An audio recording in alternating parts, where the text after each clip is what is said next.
is the Professional Amateur Hour coming to you with another review.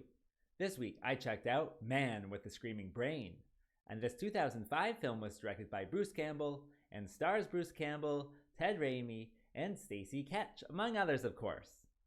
The story of this movie is that Bruce Campbell is a rich American and he goes to Bulgaria to invest in their subway system or something like that.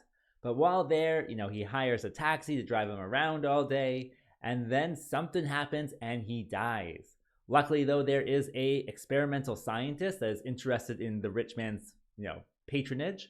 So he puts his brain back together with parts of another brain that he kind of gets off the street.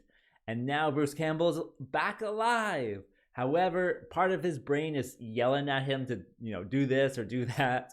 So what will happen? Well, for that, you gotta watch the movie and find out. All right, so let's discuss this movie. Well, with this one, the best part of the whole thing is Bruce Campbell.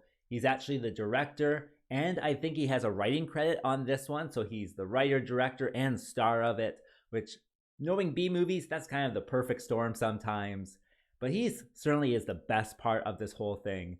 He is, of course, a famous B movie actor making a B movie here. And so it's really interesting how it all kind of goes down. He is such a good actor in this one, to tell you the truth.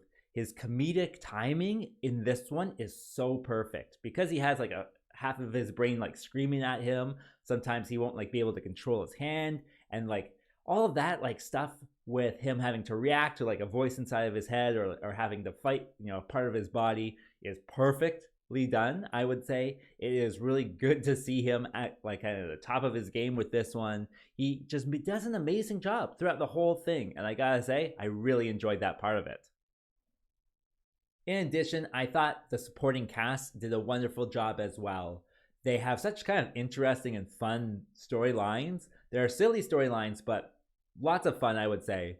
They have this scientist and helper duo. I think that's Raimi and Ketch, and they're really good together. They play off of each other really well, and it's kind of funny their whole thing, I would say, because the doctor's always telling the helper to go get him dead bodies, and he just goes and comes back with a dead body, and you're like, that should be harder than it is. And so he's just a funny guy that way. And then the helper is making a robot. I think the robot's called Mobot or something, and he's just there. He's dancing like a robot and stuff like that, and it's absolutely hilarious. It's silly but hilarious. And then the whole story with the robot and what happens with that, they find another dead body, and they put the brain of that dead body into the robot, and that dead body, I guess, was murdered. So now that robot's looking for revenge of their own, and it just blows up into a hilarious story overall, and one that I think B-movie lovers will enjoy, especially if you like to laugh at movies. I was laughing through it quite a bit because of just how silly and stupid it all was. And so I think B-movie lovers will certainly find something to enjoy with this one. Whether or not you're laughing at the movie or with the movie, doesn't really matter. You are just still laughing, right? So that is certainly good with this one. Oh, and then there's Bruce Campbell's head makeup. He's got part of his brain removed and replaced with a different brain. So he's got these big scars on it and throughout the whole thing. And people are screaming at the scars and fainting because it's so ugly and hideous. And it works. It certainly looks good. It doesn't look like it's just an extra forehead. It looks like it could be, really done that way. And so, yeah, the makeup is also good, even though it's just, on one character. They do have the robot, and the robot's makeup is, terrible. It's just a rubber mask. But Bruce's makeup really does work. And that brings me to what doesn't work with this film. Well, it is dumb, like I just told you. And so if you can't, watch anything dumb, or if the dumbness will hurt your brain, then don't watch it. There's just so many silly things in this one that I could probably talk to you about it for half an hour. I won't, because it's, part of the fun to explore it all. And there's just scenes in there just for comedic effect.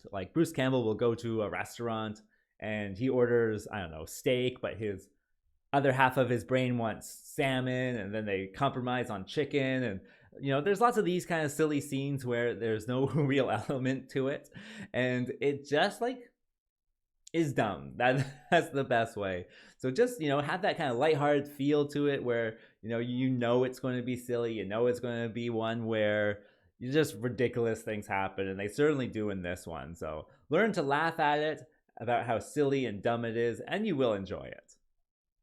In addition, with this movie, there's lots of things that kind of seem a little bit distasteful. Like they go to Bulgaria, but then Bulgaria is never like portrayed in a very good light.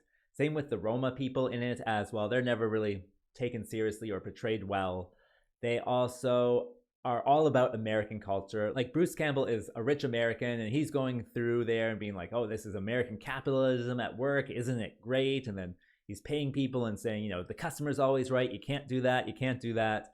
And so it is kind of that American exceptionalism that they're trying to emphasize there, even though it doesn't, you know, always work out for Bruce Campbell. It just kind of seems like one of those things that might grind some gears here or there, because, you know, we know now what America's like. So it is, yeah, just one of those things that's in there. It certainly adds to not necessarily the age of it, and I would say it does date it to a certain extent, but yeah, it's an interesting movie. It's weird, it's wacky, it's silly, and more than anything else, it's dumb.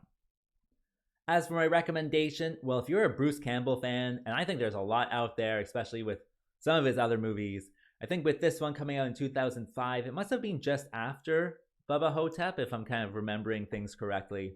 And with this one, him actually directing and having a writing credit on it as well is interesting. And so you can kind of see how he would direct a movie. And I think that's part of the charm of it as well. It's certainly very fun to see Bruce Campbell running around with half a brain in his mind.